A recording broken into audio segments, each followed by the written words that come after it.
नमस्कार किसान भाइयों, मैं प्रणव फिर से आपके अपने चैनल प्रणव कृषि केंद्र में स्वागत करता हूं। तो मैं आज आ चुका हूं इस खेत में और इस खेत में आप देख सकते हो हाथों से धान को काटा गया है और धान काट के किस पोजीशन में रखा गया है और किस पोजीशन में हमें रखना है और सही तरीका रखने का मैं बताऊंगा, ताकि हमारे धान का जो भी मॉइस्चर, जो भी नमी है वो सूर्य की किरण से सूख पाए और साथ ही साथ हमारा धान का जो चमक हो बरकरार रहे, इसके बारे में बताऊंगा। इससे पहले आप अगर मेरे चैनल पर नए हो प्लीज़ चैनल को सब्सक्राइब कीजिएगा और साथ ही साथ बेल आइकन को प्रेस कीजिएगा। इससे क्या होगा, मैं जब भी फसल संबंधित कोई भी नया वीडियो लाऊंगा उसका नोटिफिकेशन सबसे पहले आपके पास आ सके। तो क्या है, इस खेत में हाथों द्वारा लोगों से धान काटा गया है और धान काट के रखने का जो सही तरीका है ये है, आपको दिखा रहा हूँ। ये जो क्या है, जब धान काटे हैं और नीचे का जो भाग है उस भाग के ऊपर इस तरीके से रखना है ताकि सूर्य का जो किरण है डायरेक्ट इस धान में पड़े, जो कि इसमें दिख रहा है। इससे क्या होगा, हमारे धान में जितने भी मॉइस्चर हैं या जितने भी नमी है वो सूर्य की किरण से सूख जाएगा। ठीक है, और मैं दिखा रहा हूँ ये एकदम सही, एकदम राइट तरीका है जो कि हमारे धान काटने के, हाथों से धान काटने के बाद इसी पोजीशन में रखना है। लेकिन कुछ तरीके से यहाँ पर रखा गया है जो कि एकदम रॉन्ग तरीका है, एकदम गलत तरीका है। मैं दिखा रहा हूँ, ये देखिए, इस जो भाग में जो रखा गया है, ये जो धान देखिए इसमें ठीक से नहीं रखे हैं। इसका जो भी धान का देखिए, ये धान है और पूरा मिट्टी के संपर्क में आ गया है। इससे क्या होगा, जब तक हमारा धान अच्छे से नहीं सूखेगा तब तक हम क्या है इसको एक जगह नहीं करते हैं। और इसमें क्या है, आप देखिए मिट्टी में बहुत ही नमी बना है और इस धान क्या है, नमी के संपर्क में आते ही दिमाग या कुछ दूसरे कीट द्वारा इसको काट दिया जाएगा, जिससे क्या होगा, हमारा धान बहुत ही ज़्यादा नुकसान हो सकती है। अगर इस पोजीशन में हम लोग अगर रखते हैं तो हमारा धान पकने के बाद, अगर स्वस्थ रूप से भी अगर होके पकने के बाद भी हमारा धान को क्षति या हानि पहुंच सकता है। हमारे धान में कम से कम 5 से 10% का नुकसान भी हो सकता है।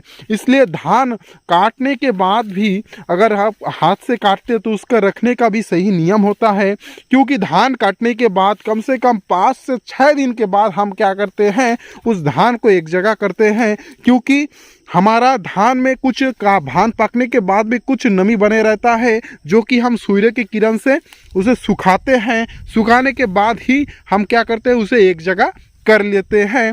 लेकिन अगर हम लोग धान हाथ से काटते हैं तो रखने का सही नियम आपको मैं दिखा रहा हूँ। रखने का जो सही नियम है वो इस पोजीशन में ही रखना है, जो इस यहाँ पर दिख रहा है, इस पोजीशन में ही सबसे बेटर होता है। और क्या है, आपको मैं दिखाया था, इस पोजीशन में अगर आप रखते हो तो धान अगर आपका सही रूप से भी हो गया, अगर हम लोग गलत तरीके से रख रखाव करते हैं तो क्या है, दिमाग या कुछ अन्य कीट द्वारा हमारे धान को क्षति पहुंच सकता है। इसलिए धान काटने के बाद भी आपको ध्यान रखना पड़ेगा। अगर आप धान हाथ से काट रहे हो तो धान का काटने के बाद जो इस नीचे का हिस्सा रहता है इसमें इस पोजीशन में रखे, ताकि सूर्य का डायरेक्ट किरण उस धान में पड़े और आपका धान में जितना भी नमी है वो क्या है, सूख जाए।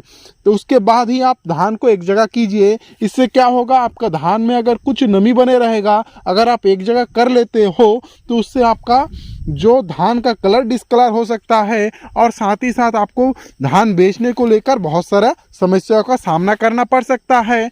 पता चले आपको उचित रेट ही ना मिले। इसलिए धान अगर हाथ से काटते हो तो अच्छे से सूखने के बाद ही आप 4 से 5 दिन अच्छे धूप में सुखाइए, उसके बाद ही एक जगह कीजिएगा और गतले से रखिएगा, ताकि क्या है, उसका जो नमी है वो सूख जाए। तो ऐसी खेती संबंधित जानकारी के लिए मेरे चैनल के साथ बने रहिए और चैनल पे नए हो प्लीज़ चैनल को सब्सक्राइब कीजिएगा, क्योंकि मैं ऐसे ही बेसिक जानकारी, ऐसे ही इंटरेस्टिंग जानकारी आप लोगों तक पहुंचाते रहूँगा, ताकि आप लोग कहीं पर भी, आप लोगों से कोई सा भी गलती ना हो। क्योंकि इस जो छोटे छोटे गलती अगर हम लोग करते हैं तो क्या है, हमारा धान अच्छे से होने के बाद भी हमें बहुत सारा नुकसान उठाना पड़ सकता है। इसलिए ऐसे ही इंटरेस्टिंग जानकारी के लिए मेरे चैनल के साथ बने रहिएगा। मैं ऐसे ही यूनिक और छोटे छोटे बातों को आप लोगों तक पहुंचाते रहूँगा। धन्यवाद।